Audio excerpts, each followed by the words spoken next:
दीदी माँ साध्वी ऋतंबरा ने भारत की सनातन अस्मिता को पुनः गौरव के साथ सिंहासन पर विराजित किया। साध्वी सत्यप्रिया।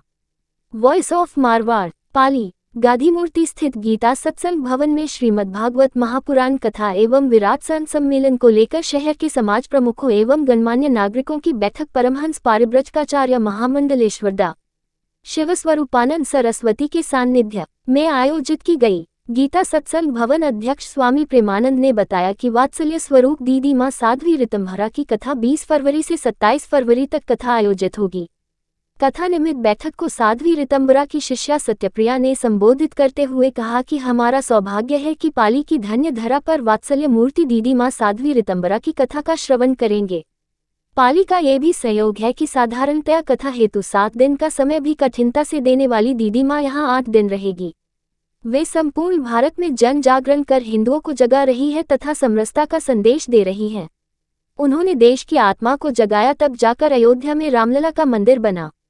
दीदी माँ ने अपने लिए कभी कोई कार्य नहीं किया, अपने देश के लिए किया। संपूर्ण भारत उनका है, प्रत्येक भारतवासी उनका सम्मान तथा उनसे प्रेम करता है।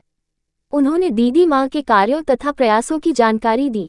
दीदी माँ ने वृंदावन में तथा फिर कुछ स्थानों पर वात्सल्य गांव बसाया है। 3000 से अधिक बच्चे वहां परमानंद के रूप में रह रहे हैं। जो वात्सल्य में आ जाता है वहां का होकर रह जाता है। भारत का पहला बेटियों का सैनिक स्कूल वात्सल्य ग्राम में खुला है, जहां बेटियों को शास्त्र के साथ शस्त्र की भी शिक्षा दी जा रही है। इस अवसर पर गीता सत्संग भवन अध्यक्ष स्वामी प्रेमानंद, स्वामी चिन्मयानंद, स्वाति गिरी, हीरानंद सरस्वती, स्वामी ज्ञानानंद, नंद किशोर बंसल, पूर्व विधायक ज्ञानचंद पारख, पूर्व सभापति महेंद्र बोहरा, कमल गोयल, अरुण गुप्ता, प्रमोद जैथलिया, ममता गुप्ता, उर्मिला तापड़िया, मीरा गुप्ता, अंजू सिंगल, किरण पारिक, शांति कासट, सोना सोनी, अनिल गुप्ता, मनोज लखेरा सहित गणमान्य नागरिक उपस्थित थे। संचालन पंडित नवीन तिवारी ने किया। ज्योतिर्लिंग आता है ओमकारेश्वर, वहां पर भी आदिवासी वनवासी ग्रामीण क्षेत्र के वे माता पिता जो अपनी संतान को पाल पोस के पढ़ा लिखा के योग्य नहीं कर सकते, उनके माता पिता हैं, पर पूज्य दीदी माँ जी को लगता है कि शिक्षा और संस्कार सबको मिलने चाहिए। और जब कोई बेटी सक्षम होती है तो वो अपने आसपास के पूरे औरे को, वातावरण को बदल देती है। इसलिए बेटी का पढ़ना तो नितांत आवश्यक है। और उन्होंने वहां बेटियों के लिए ओमकारेश्वर में सेवा प्रकल्प को अद्भुत तरीके से संचालित किया।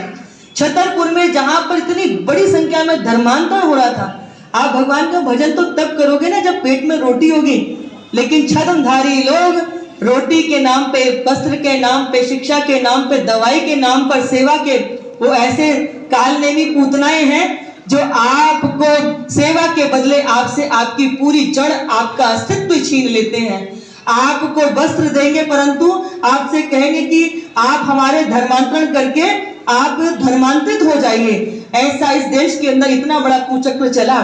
जो हिंदूधारी लोग भी हैं वो भी क्या करते हैं, क्योंकि उनको पता है हमारी संतान यदि योग्य नहीं बनेगी, यदि वो इंग्लिश नहीं पढ़ेंगे, कॉन्वेंट स्कूल में नहीं पढ़ेंगे, तो उनका अस्तित्व क्या होगा।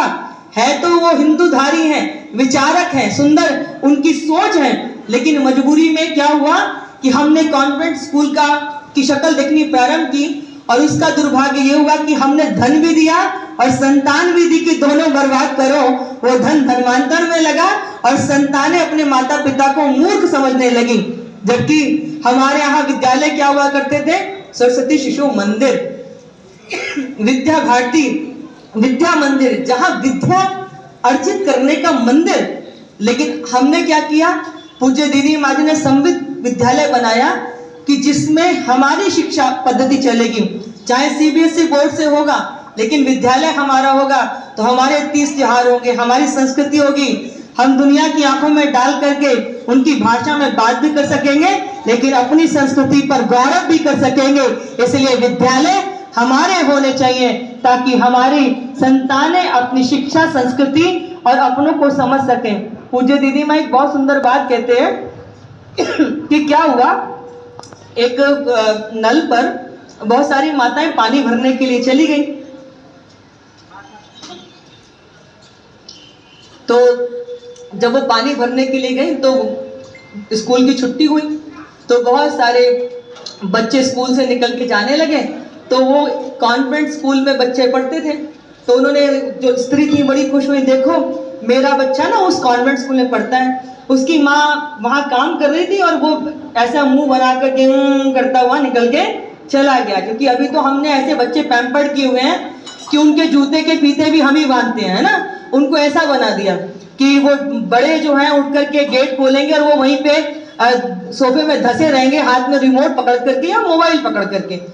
तो उसने कहा, उसकी एक और स्त्री थी, वो भी वहां पानी भर रही थी, तो उसका बेटा उसने देखा कि उसकी माँ पानी भर रही है, वो दौड़ करके आया, सबके पैर छुए और कहता है ला मैं लेके चलता हूँ। तो उसकी माँ कहती है कि मेरा बच्चा ना सरस्वती शिशु मंदिर में पढ़ता है।